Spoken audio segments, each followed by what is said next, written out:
Estamos llegando ahora a la última sesión que tenemos para el día de hoy. Tenemos mañana en la tarde varias sesiones y entonces el domingo por la mañana terminamos con esta serie corta de nuestra Escuela de Teología Ancla.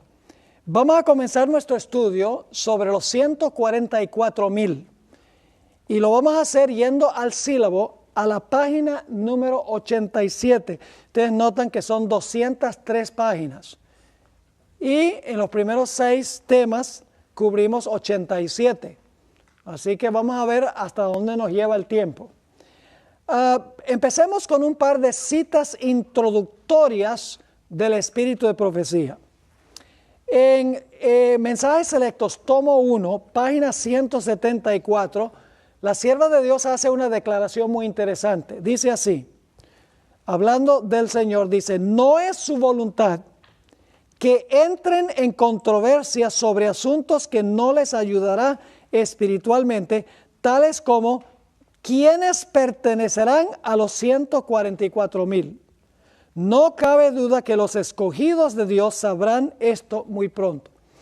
Ahora, algunos han tomado esto que la hermana White dice que no debemos entrar en controversia sobre asuntos que no nos ayudará espiritualmente, tal como quienes pertenecerán a los 144,000. Dicen, no debemos estudiar nada en cuanto a los 144,000. Pero eso no es lo que está diciendo la hermana White. La hermana White escribe los 144,000.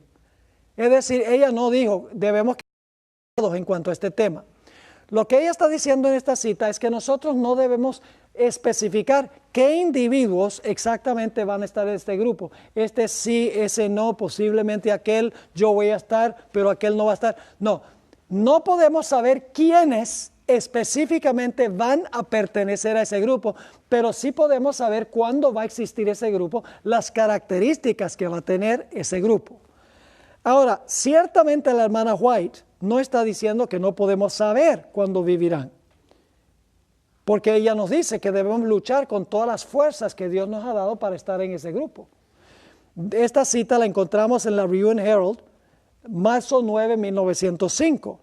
Dice ella, luchemos con todas las fuerzas que Dios nos ha dado para estar entre los 144,000 y hagamos todo lo posible para ayudar a otros a ganar el cielo.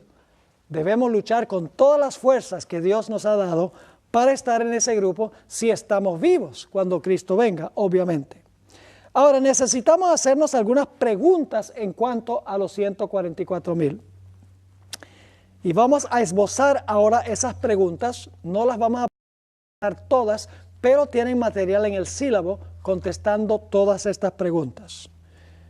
La primera pregunta, ¿cuáles son las fuentes bíblicas para el estudio de los 144,000? La siguiente, ¿quiénes son los 144,000? Otra pregunta, ¿en qué etapa de la historia vivirán los 144,000? Otra pregunta, ¿en cuáles contextos aparecen los 144,000 en el libro de Apocalipsis? Una pregunta que surge muy a menudo, ¿el número es literal o es simbólico?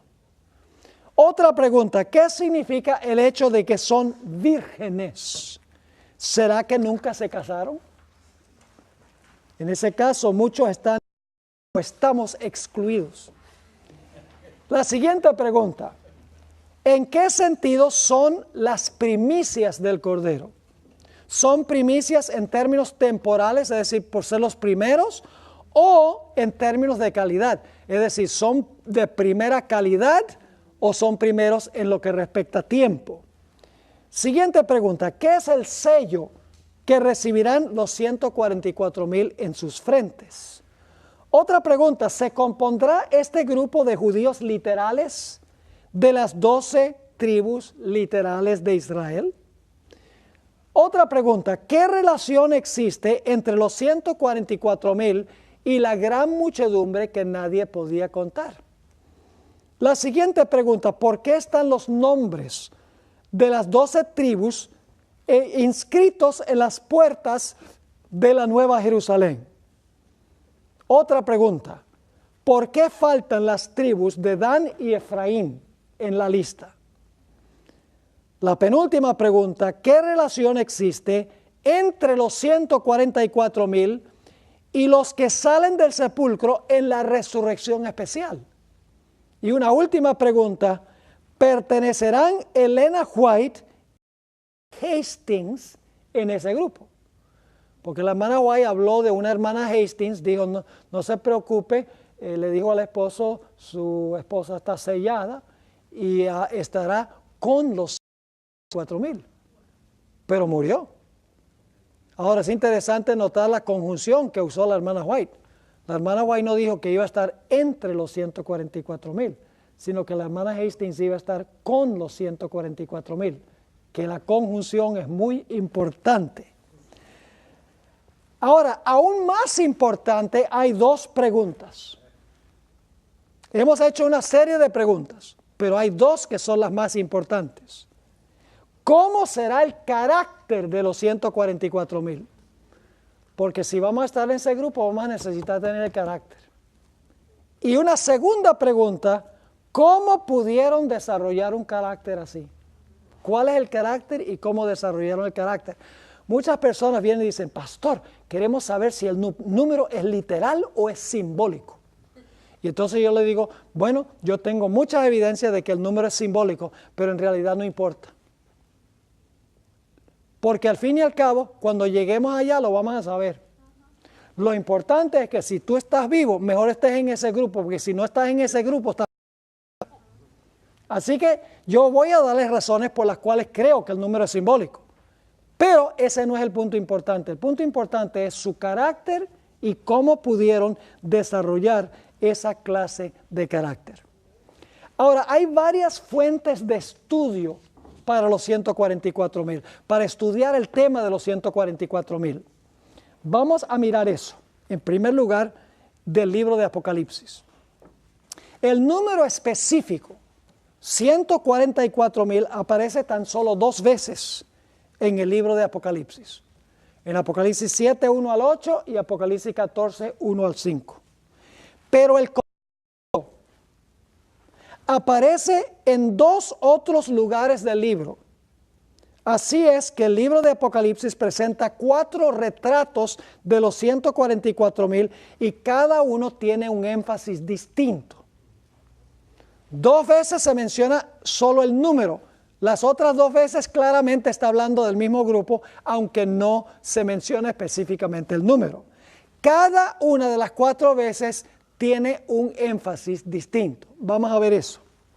Apocalipsis 7, 1 al 8, el énfasis recae sobre el sellamiento de los 144,000 como señal de protección durante el tiempo de angustia. Es decir, el énfasis de Apocalipsis 7 no está sobre el carácter de los 144,000. No se menciona nada sobre su carácter. Se menciona que los ángeles están reteniendo los 4 vientos. Y antes de que suelten los vientos, se va a poner un sello sobre los 144,000, porque cuando suelten los vientos, viene el cataclismo mundial, vienen las plagas, y es necesario que el pueblo de Dios sea protegido. Y solo los que tienen el sello van a gozar de la protección de Dios. Así que el énfasis de Apocalipsis 7, 1 al 8, es sobre el sellamiento de los 144,000. En Apocalipsis 14, 1 al 5, el énfasis está sobre el carácter que tendrán los 144,000. No se contaminaron con mujeres, tienen el nombre de Dios en sus frentes, siguen al Cordero por donde quiera que va, son vírgenes, son sin mácula delante del trono. Todo el énfasis ahí es sobre el carácter de los 144,000, y porque tienen ese carácter fue que recibieron el sello protectivo de Dios. En Apocalipsis 15, 2 al 4, donde no se menciona específicamente el número, pero las características demuestran que son los 144,000, el énfasis recae sobre la victoria de los 144,000 sobre la bestia, su imagen, su marca y el número de su nombre. Ahí dice a Juan, inspirado por el Espíritu Santo, que él vio el grupo que había ganado la victoria sobre la bestia, sobre su imagen, sobre su marca y sobre el número de su nombre parado sobre el mar de vidrio. Es decir, ahí el énfasis recae sobre la victoria de los 144,000 en la crisis final. Y el último cuadro, a donde se menciona específicamente los 144,000, está en Apocalipsis 19, 1 al 8. Y el énfasis ahí recae sobre el himno jubiloso que cantan los 144,000, porque la ramera que derramaba la sangre de los hijos de Dios ha sido juzgada y vengada por parte de Dios contra la ramera. Así que en estos 4 lugares tenemos una mención clara de los 144,000. Cada uno de estos pasajes tiene un énfasis distinto. El sellamiento protectivo de Dios en primer lugar, el carácter en segundo lugar, en tercer lugar la victoria sobre la bestia, su imagen y su marca, y luego el himno jubiloso, porque Dios ha vengado la sangre de los santos sobre la ramera que ha derramado la sangre del pueblo de Dios. Pero al pie de la página 88 hay muchos otros lugares en la Biblia a donde aparece el concepto de los 144,000, aunque no se usa específicamente el número. Ahora yo quiero que miremos varios de estos pasajes, porque en realidad nos ayuda a tener un concepto global de los 144,000. Ahora debo enfatizar que no se menciona el número 144,000, pero claramente el contexto demuestra que viven en los últimos días y que tienen el carácter de los 144,000. Vamos a ver algunos de estas fuentes bíblicas. En primer lugar, la biografía de Enoc tipifica a los 144,000. Así que hay que estudiar la historia de Enoc. No dice la Biblia mucho de Enoc.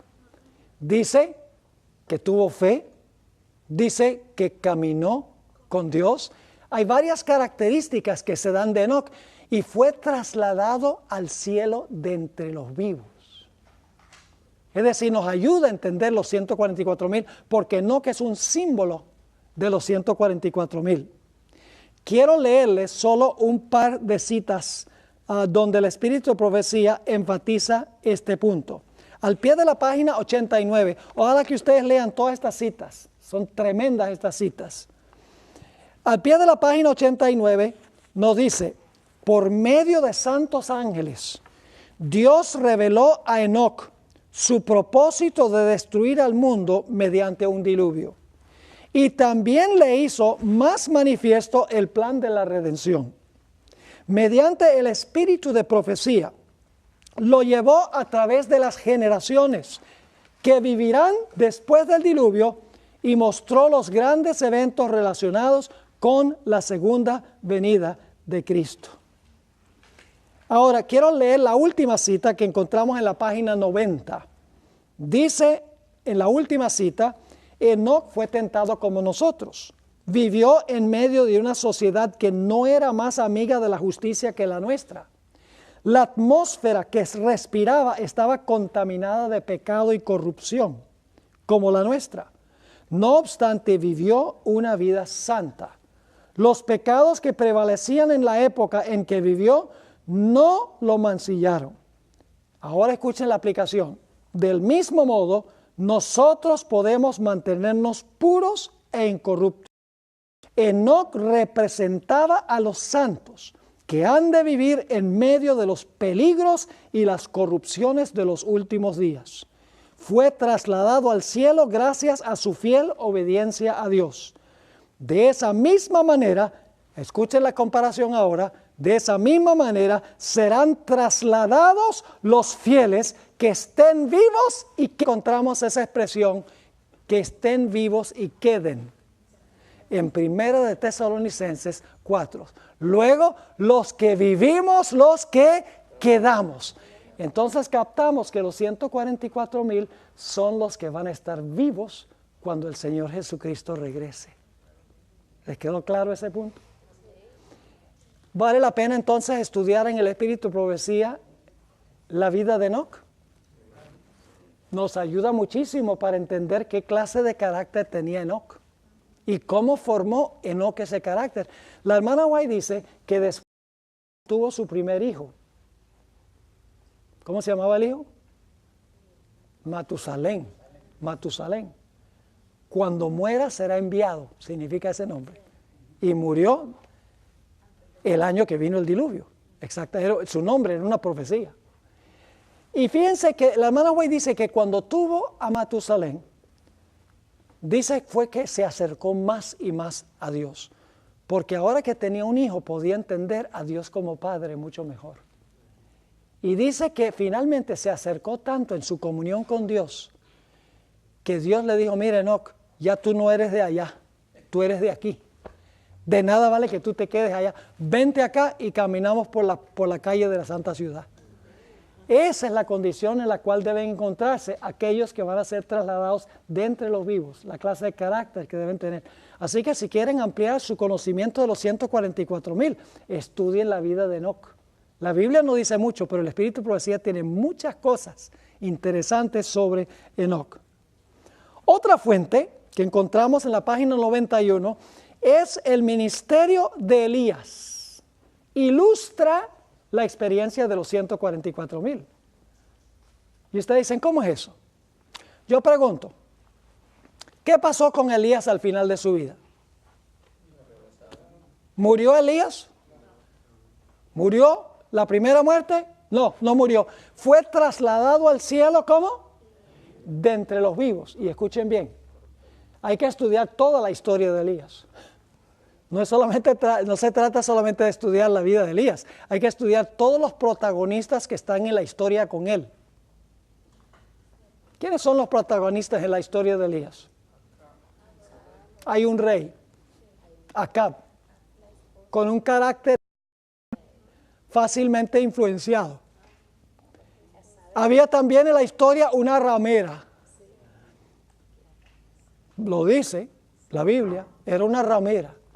Y era de carácter fuerte e influía sobre la mente de Acab para que Acab hiciera, para que el poder civil hiciera lo que dijera Jezabel.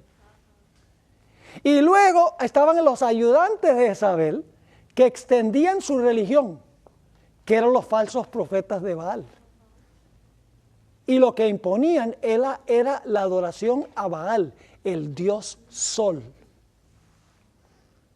Ahora están empezando a captar un cuadro interesante. En el libro de Apocalipsis se nos dice que los reyes de la tierra se van a unir con la ramera y con las hijas para oprimir al pueblo de Dios en el tiempo del fin. La historia se va a repetir. Dicho sea de paso, en el Nuevo Testamento también hay un Elías. El Elías del Nuevo Testamento es Juan el Bautista. Jesús 3 veces en los evangelios dijo que Juan el Bautista era Elías, no en persona, sino que vino en el espíritu y el poder de Elías. Ahora le pregunto, ¿cuáles eran los enemigos de Elías, del Elías del Nuevo Testamento, de Juan el Bautista? Aquí es que viene la historia interesante, un rey con un carácter debilucho. Una mujer adúltera, que tenía una hija que hacía lo que decía la madre. Eso es Apocalipsis 17. La ramera fornica con los reyes y las hijas hacen lo que dice la madre. Solo que en el Nuevo Testamento son personajes literales, pero que simbolizan movimientos al final de la historia, porque es lenguaje simbólico, el lenguaje tipológico. Entonces, Elías finalmente sale de esta crisis, de esos 3 enemigos que quieren destruir a Elías. Finalmente, Elías es trasladado al cielo de entre los vivos, como los que pasan por la crisis final que causa la ramera, los reyes y las hijas, van a ser trasladados al cielo de entre los vivos. Hay que estudiar toda la experiencia de Elías para entender el mensaje de los 144,000. Y ustedes están diciendo, pastor, nos las está poniendo difícil. Entonces hay que estudiar todo esto para entender los 144,000. Ajá. Se los puse en el sílabo ahí en forma resumida para que ustedes regresen y ahora busquen estos textos y lo estudien y lo amplíen. Es muy abarcante este tema. Noten lo que dice la hermana White en Profetas y Reyes, páginas 170 y 171. Ella lo dice clarito. Dice, Elías fue un símbolo de los santos que vivirán en la tierra en ocasión del segundo advenimiento de Cristo, y que serán transformados en un momento, en un abrir de ojo, a la final trompeta. ¿Sin qué? Sin pasar por la muerte, como representante de los que serán así trasladados. Elías, cuando se acercaba al fin del ministerio en la tierra, tuvo ocasión de estar con Moisés al lado del Salvador sobre el monte de la transfiguración. Y debo decirles que ese monte de la transfiguración es algo espectacular, porque allí tenemos un mini reino. Recuerden que Jesús le dijo, esto se encuentra en Mateo 16, al final del capítulo, dice a los discípulos, dice, hay algunos aquí que no morirán hasta que vean al Hijo del Hombre viniendo en su reino. Eso tiene que haber sido una falsa profecía, porque todos están muertos y Cristo no ha venido en el reino. Pero es que hay que leer el capítulo siguiente. En el capítulo siguiente se habla de la transfiguración de Jesús, como se verá cuando venga en su reino.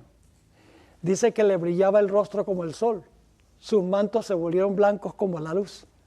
Y lo interesante es que en el monte allí se presenta para hablar con él Moisés, quien murió, resucitó y ascendió, y Elías, quien fue trasladado de entre los vivos al cielo. Es decir, en el monte de la transfiguración tenemos un mini reino.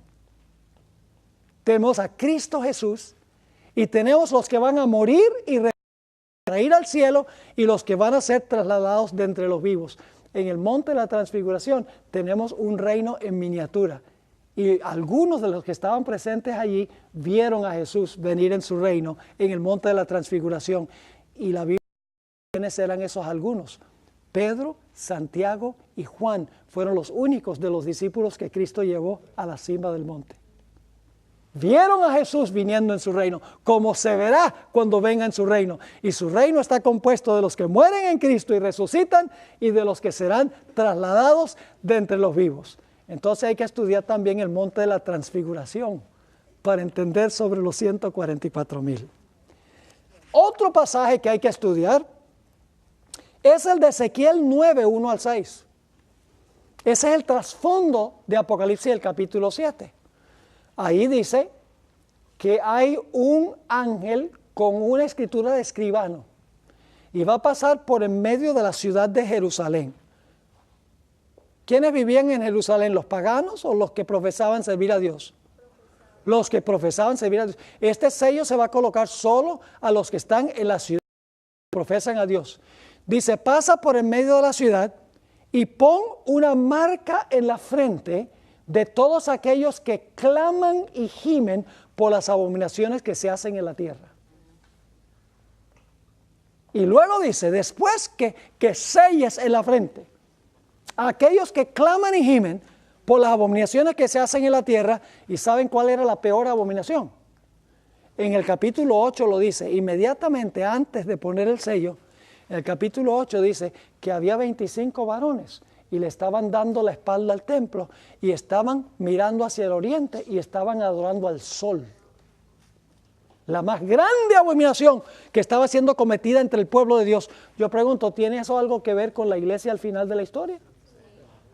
Ya no va a ser el sol, sino que va a ser el día del sol. Y algunos dicen, pero pastor, no es lo mismo adorar al sol que adorar en el día del sol. Y yo digo que es la misma cosa, en principio. Y les explico por qué.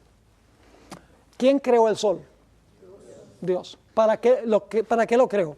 ¿Para la adoración? ¿Creó el sol para la adoración? No. ¿Qué pasa si usted convierte el sol en un objeto de adoración? ¿Cómo se llama eso? Idolatría. Ahora yo pregunto, ¿quién creó el primer día de la semana? Dios. ¿Lo creó para la adoración? No. ¿Qué pasa si usted lo convierte en un día de adoración? Idolatría. Porque cualquier cosa que el hombre crea para la adoración es idolatría. Así que sea el sol, como con los paganos, o sea el día del sol, el principio es exactamente el mismo. El pecado más grande que estaban cometiendo era que estaban adorando al Dios Sol. Pero habían algunos en Jerusalén que clamaban y gemían por las abominaciones que se estaban cometiendo entre el pueblo profeso de Dios. Y luego dice, después que todos eran sellados, dice a estos 6 varones que tenían instrumentos para destruir, le dice, seguid en pos de ellos y destruid y no perdonéis, mas los que tienen el sello no los van a tocar.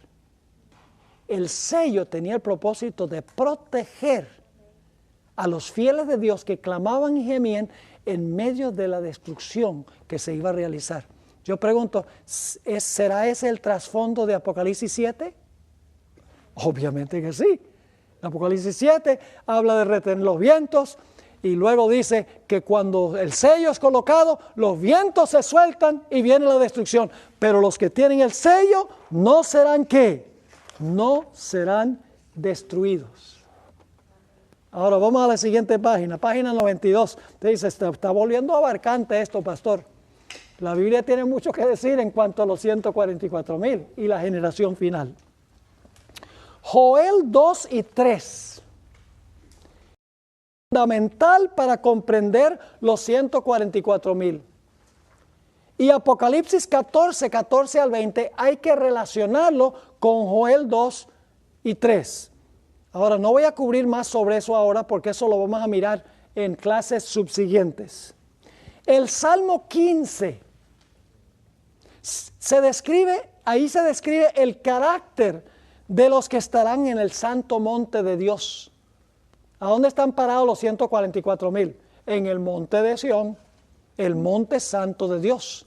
En el Salmo 15, características, el carácter que tendrán los que se paran sobre el monte de Sión. Vamos un momentico allí, Salmo 15, y vamos a leer ese salmo. Es un salmo corto. Salmo 15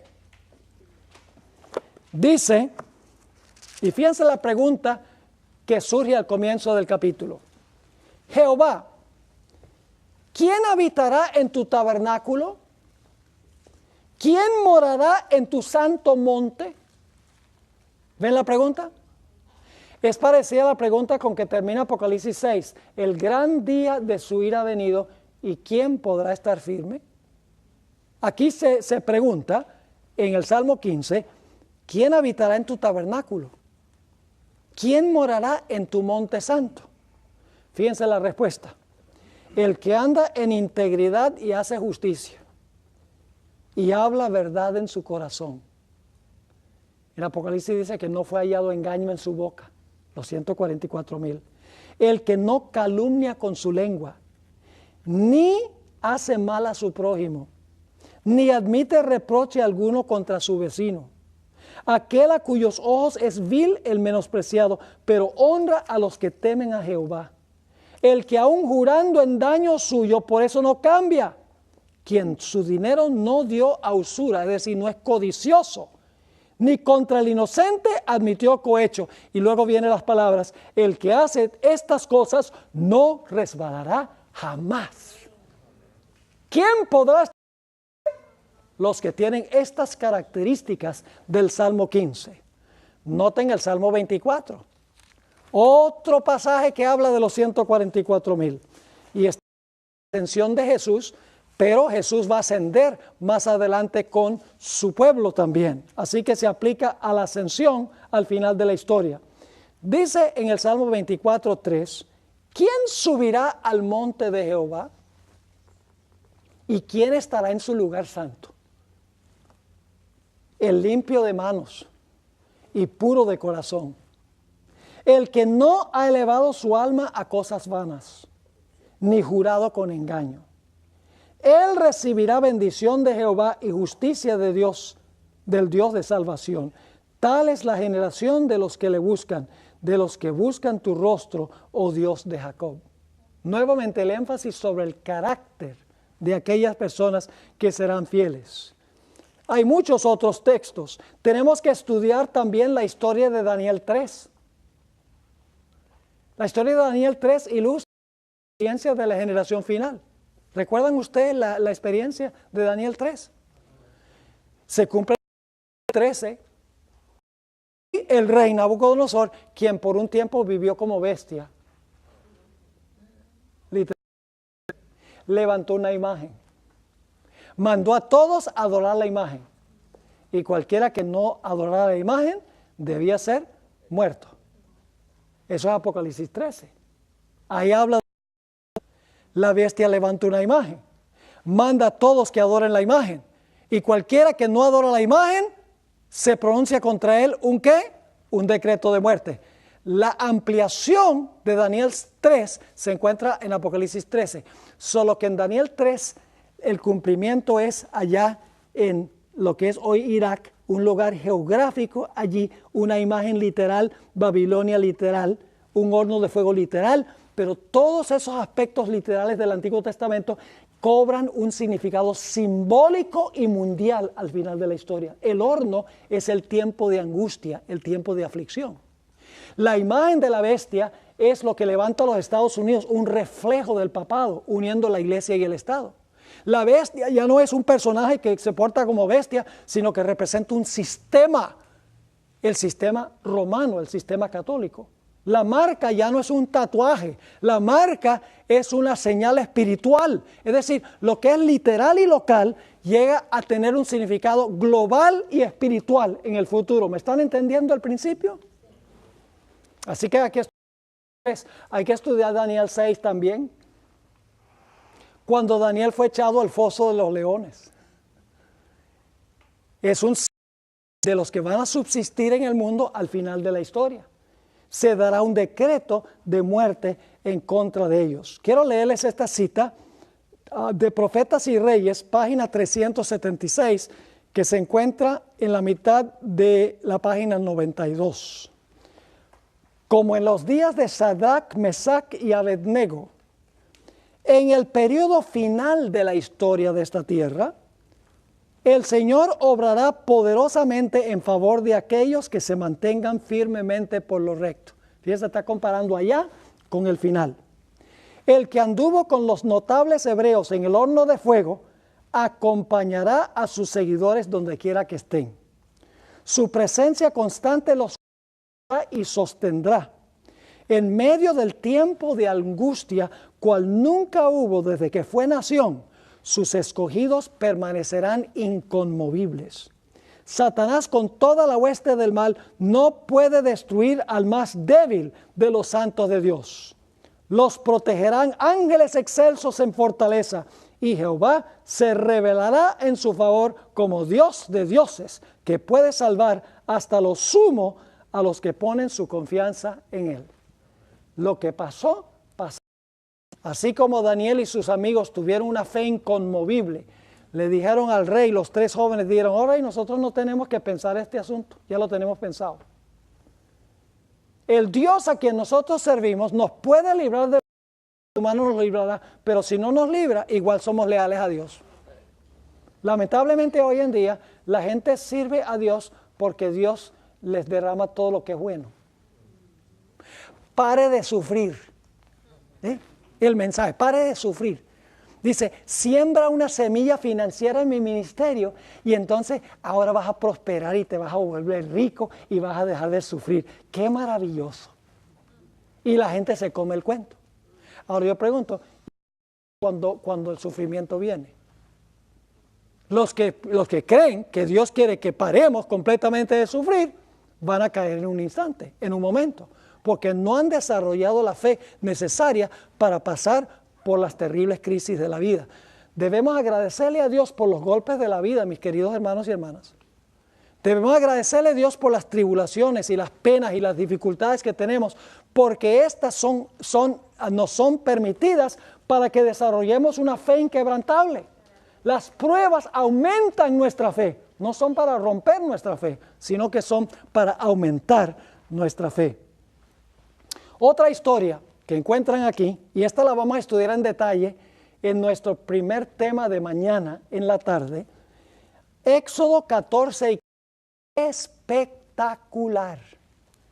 La Israel de Egipto en los días de Moisés, que es simbólico de la liberación final del pueblo de Dios al final de la historia de este mundo, la liberación de los 144,000 del decreto de muerte que ha sido pronunciado contra ellos. Hay un paralelo impactante entre lo que pasó en el Éxodo y lo que pasará al final de la historia con el pueblo de Dios. Y así sucesivamente. Éxodo, el capítulo 34, 28 al 35.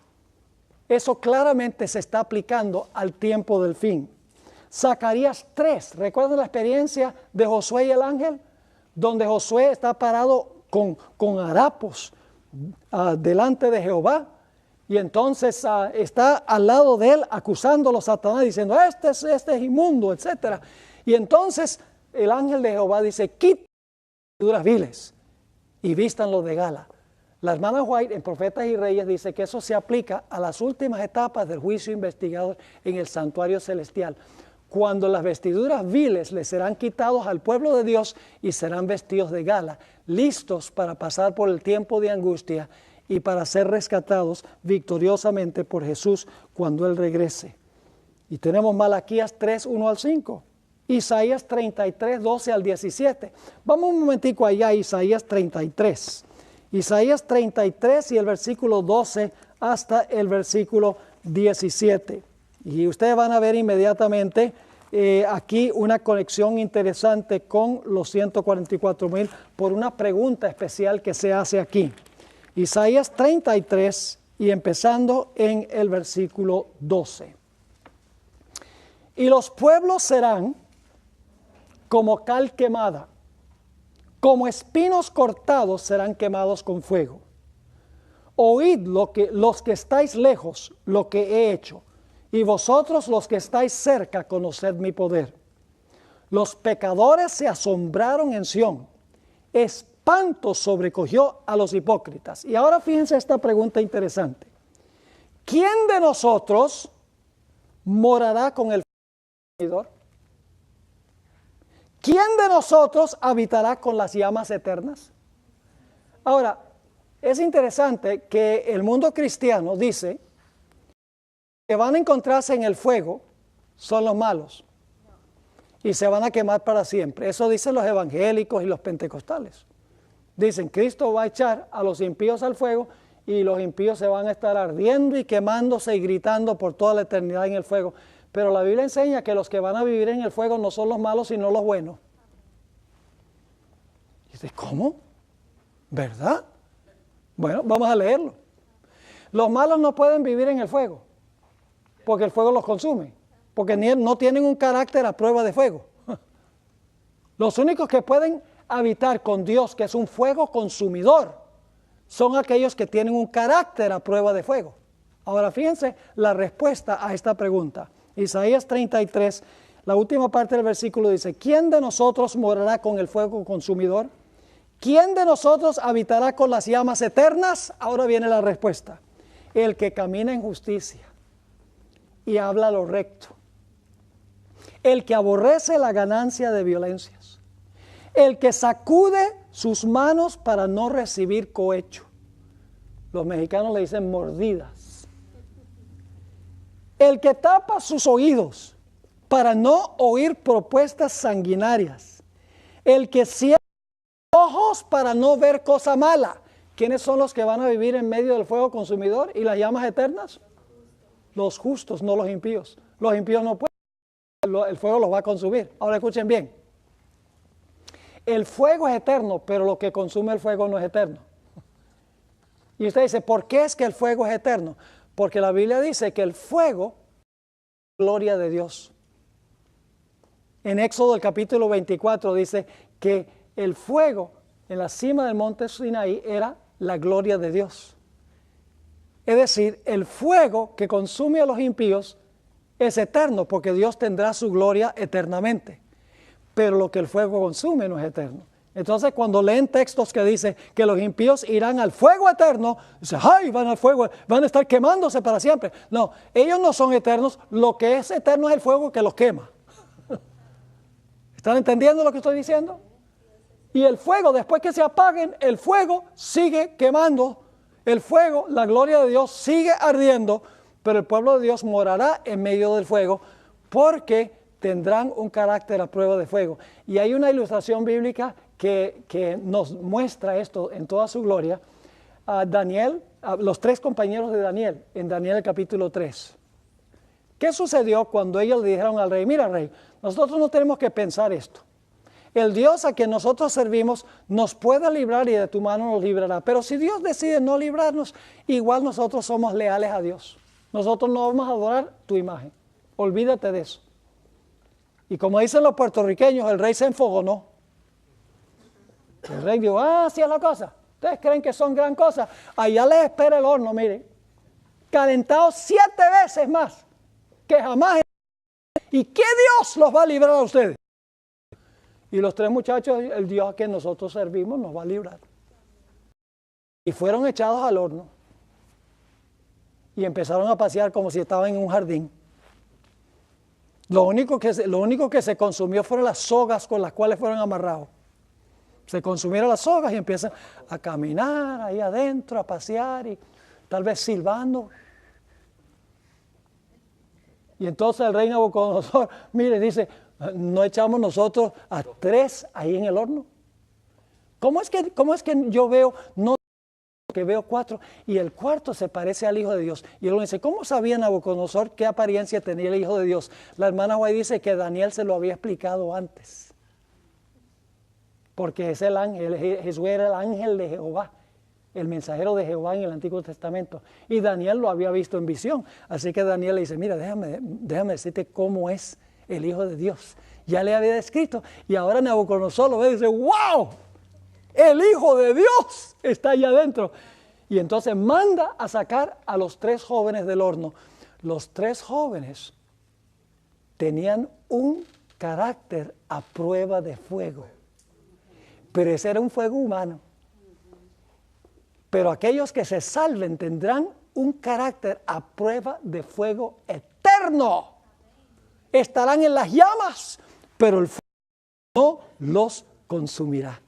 ¡Qué glorioso! Ahora vamos a la página 93. Nos quedan solamente 16 minutos. El tiempo pasa demasiado rápido. Yo no sé qué pasa con ese reloj. Yo creo que es en la sala de control que están adelantando ese reloj demasiado rápido. Es que hay mucho material que cubrir. Yo tengo un miembro de iglesia que la razón por la cual empezó a venir a la iglesia, dice, a mí me dieron una serie de 6 cassettes hace muchos años, donde Pastor Bohr predicaba 6 temas sobre los 144,000, y dice, yo me preguntaba, ¿cómo se puede hablar en 6 temas de los 144,000 si se mencionan tan poco en la Biblia? Es que no se mencionan tan poco en la Biblia. Se menciona muchísimo en la Biblia. Lo único es que si están esperando buscar el número, no lo van a conseguir.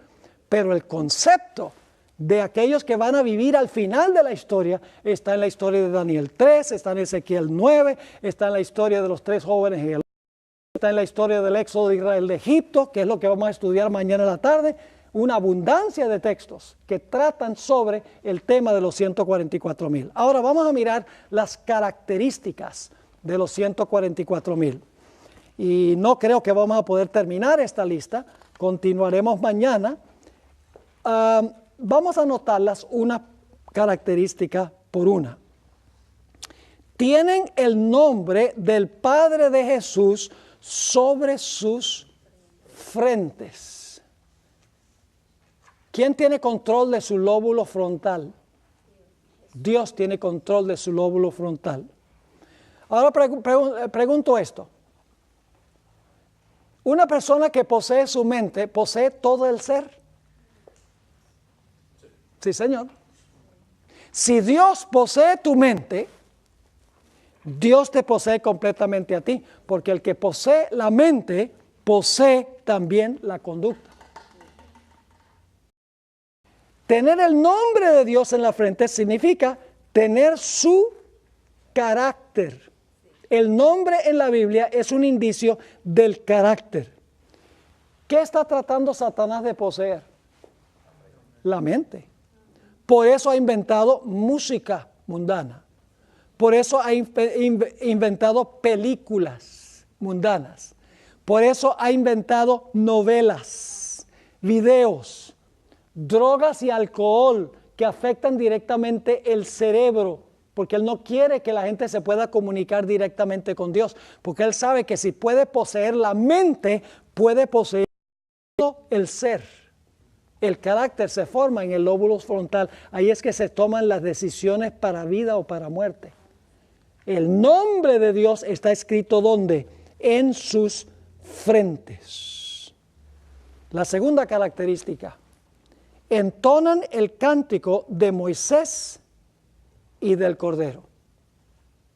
Ahora, eso lo vamos a analizar en nuestro primer tema mañana en la tarde, el cántico de Moisés y del Cordero. Muy interesante eso. Yo me preguntaba por mucho tiempo, ¿por qué los 144,000 cantan el cántico de Moisés y del Cordero? ¿Qué tiene que ver Moisés con la liberación final? Decía yo. Y entonces me puse a pensar y dije, ¿será posible que la liberación de Israel en el Mar Rojo, en los días de Moisés, es paralelo a la liberación final del pueblo de Dios? Y encontré un paralelo impresionante que les voy a compartir en nuestro primer tema de mañana, a donde lo que ocurrió cuando atrapado en el Mar Rojo y parecía a punto de perecer, venían los egipcios para acabar con ellos, pero luego se secan las aguas, se dividen las aguas del Mar Rojo y luego las aguas del Mar Rojo se lanzan sobre los egipcios y los ahogan. Tiene un paralelo exacto y preciso con eventos que van a suceder durante el tiempo de la quinta, sexta y séptima plaga del libro de Apocalipsis. Y al tiempo de Moisés, después de la liberación, se cantó el cántico de Moisés, Éxodo 15.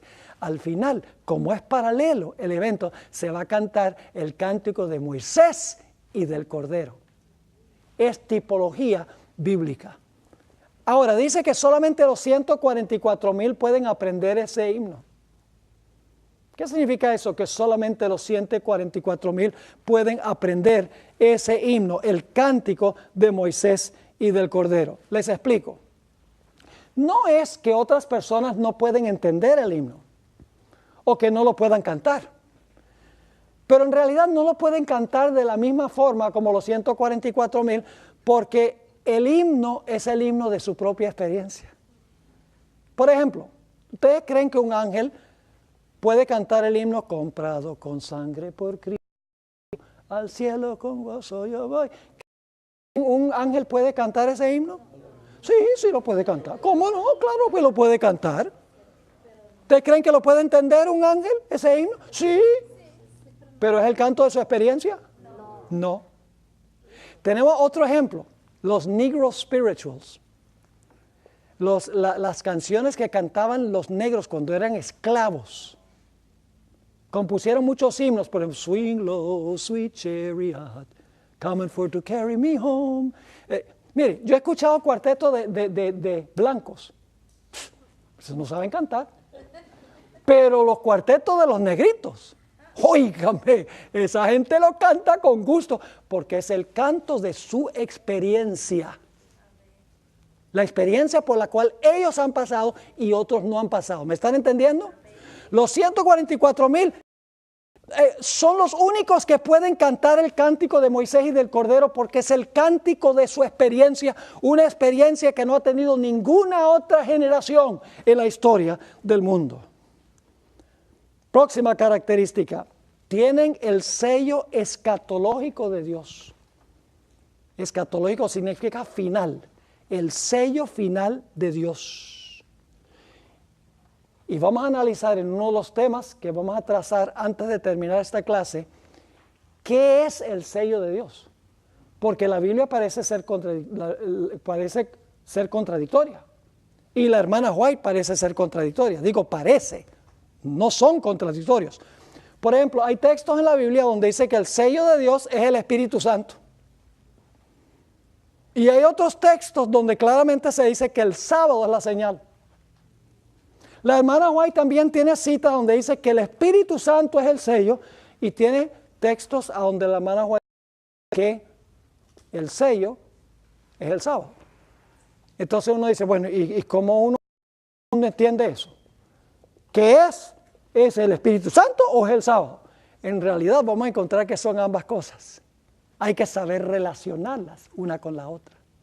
Y vamos a estudiar un tema completo sobre el sábado como el sello espiritual de Dios. Y si no alcanzamos a cubrirlo todo, ahí está en el sílabo. Hay 2 temas sobre el sello escatológico de Dios en el sílabo. Pongan esto allá en el archivo. Está hecho para estudiarlo, tiene cosas importantísimas para esta época de la historia. Así que el sello de Dios, tienen el Espíritu Santo en su vida y eso se manifiesta en la observancia del santo sábado. Es la señal externa de una relación interna con el Señor. Fueron redimidos de la tierra. La siguiente característica, fueron redimidos de la tierra. Es decir, fueron pecadores, porque fue necesario redimirlos. Fueron pecadores, pero ganaron la victoria sobre el pecado. Dice que son vírgenes, que no se contaminaron con mujeres. Y algunos dicen, entonces no pueden haberse casado. Quedamos entonces descartados todos los casados. No. Yo les pregunto algo. Cuando un hombre y una mujer se casan, de acuerdo a lo que dice, ¿eso contamina? ¿Un matrimonio contraído de acuerdo a las pautas de Dios contamina? No. Yo pregunto, ¿cuándo es que se contamina? Cuando una persona tiene relaciones ilícitas con alguien con quien no está casado. Cuando dice que son vírgenes aquí, significa que estos individuos, no significa que estos individuos nunca se casaron, literalmente. Lo que significa es que fueron fieles a Jesús y no se contaminaron con las mujeres de Babilonia. No se contaminaron con las hijas de la... Se mantuvieron fieles en su relación matrimonial con el Señor. ¿Están conmigo? Es decir, son vírgenes en ese sentido. No que nunca se casaron ni tuvieron relaciones con una esposa. Dice, siguen al Cordero por donde quiera que va. Como Enoc caminó con Dios, paso a paso. Es más, ¿saben que la hermana White dice que nosotros vamos a tener que seguir a Jesús al Getsemaní? Y vamos a tener que seguir a Jesús a la cruz. Y vamos a tener que seguir a Jesús a la corte de Pilato si estamos vivos. Vamos a pasar por las mismas experiencias odiosas que les pasó a Jesús. Lo vamos a seguir por donde quiera que Él va. Si Él fue a la cruz, lo seguimos ahí. Si bebió la copa, lo vamos a seguir ahí. Si sufrió bajo los poderes civiles, lo vamos a seguir ahí. Pero así como Jesús fue fiel, el pueblo de Dios también continuará siendo fiel. Son primicias para Dios y el Cordero. La palabra primicias se refiere primordialmente a primeros en calidad. Por ejemplo, cuando una persona, por lo menos en Colombia, cuando la gente va a un supermercado y encuentra unas papayas así bien bonitas, en Venezuela le dicen lechosas, bonitas. Entonces uno le dice al vendedor, le dice, oye, esto está dulce. Dice, eso es de primera. ¿Conocen esa expresión? Eso es de primera. No son primeros en términos de primero en tiempo que fueron producidos, sino que son de primera calidad. Así que los 145 en el primer grupo y luego después hay postrimicias. No, son primicias en el sentido de que son de la mayor calidad por el carácter que ellos tienen. Si tenemos tiempo, vamos a analizar un poquito más ese aspecto de que son primeros en términos de calidad. Que no hay engaño en sus bocas. No dicen ninguna mentira. La palabra que aparece aquí, engaño, es la palabra griega pseudos, que tiene mucho más que decir que solamente mentira, tiene que ver con todo aspecto de engaño. Escuchen bien. Si no hay engaño en su boca, tampoco hay engaño en su corazón. Porque de la abundancia del corazón habla la boca. Si tienen la boca limpia, el corazón también está ¿qué? El corazón también está limpio. Dicen la verdad en toda circunstancia, aunque sea para su propio problema. Le doy un ejemplo. Ha sido mi práctica siempre decir la verdad. Aprendí cuando era niño, en varias experiencias que no les voy a contar, que siempre es mejor decir la verdad. Mis padres me enseñaron de esa manera. Cuando yo voy a un país latino, la gente quiere que yo les lleve material para vender, de Secrets Unsealed. Ahora, siempre estoy renuente de llevar material por el asunto de la aduana. Porque yo sé que en la aduana uno puede tener problemas, tiene que pagar impuestos o hay algún problema. Entonces, uno cuando está en el avión llena un formulario. Y el formulario uno te toca poner si lleva material comercial. Entonces, la tentación es poner no llevo material para vender, comercial. Esa es la tendencia. Pero le digo que donde quiera que yo voy, si llevo el material, yo siempre pongo que si tengo material, pongo que sí tengo material que voy a vender. Y lo maravilloso es que en todos los viajes que yo he hecho, son 3,5 millones de millas solo en American Airlines desde 1991. Solo me han cobrado impuesto una sola vez. El 8% cuando fui a Corea, créanlo o no. Todas las demás veces yo pongo ahí la verdad, ni siquiera me abren la maleta. Siempre es mejor decir la verdad. Aún cuando se dice la verdad y es para perjuicio de uno está bien con Dios. Y es preferible estar bien con Dios que estar bien con los otros. 144,000 no tienen engaño en su boca. Son sin mácula delante del trono de Dios. Es la misma palabra que se usa en Efesios 5, que la esposa de Cristo, cuando Cristo la purifica, no tiene mancha, ni arruga, ni cosa semejante. Esa es la condición a la cual va a llegar esta generación final. Y luego dice que han ganado la victoria sobre la bestia, sobre su imagen, sobre su marca y sobre el número de su nombre. Es decir, vivirán al final de la historia cuando estos poderes estén gobernando. Porque la bestia todavía no se ha levantado para perseguir. La imagen todavía no se ha levantado. La marca no se ha impuesto. Pero ellos van a vencer eso. Significa que van a vivir en los últimos momentos de la historia del planeta. Es una generación que va a tener un carácter estelar. Van a vivir durante el tiempo de angustia sin pecar. No van a pecar en pensamiento, ni en acción, ni en palabra. En ningún sentido de la palabra van a cometer actos de pecado. Todavía tendrán su naturaleza pecaminosa. Pero como no hay intercesor para seguir mandando el pecado al sumo sacerdote Jesús, habrán vencido completamente la naturaleza pecaminosa y no cometerán de pecado.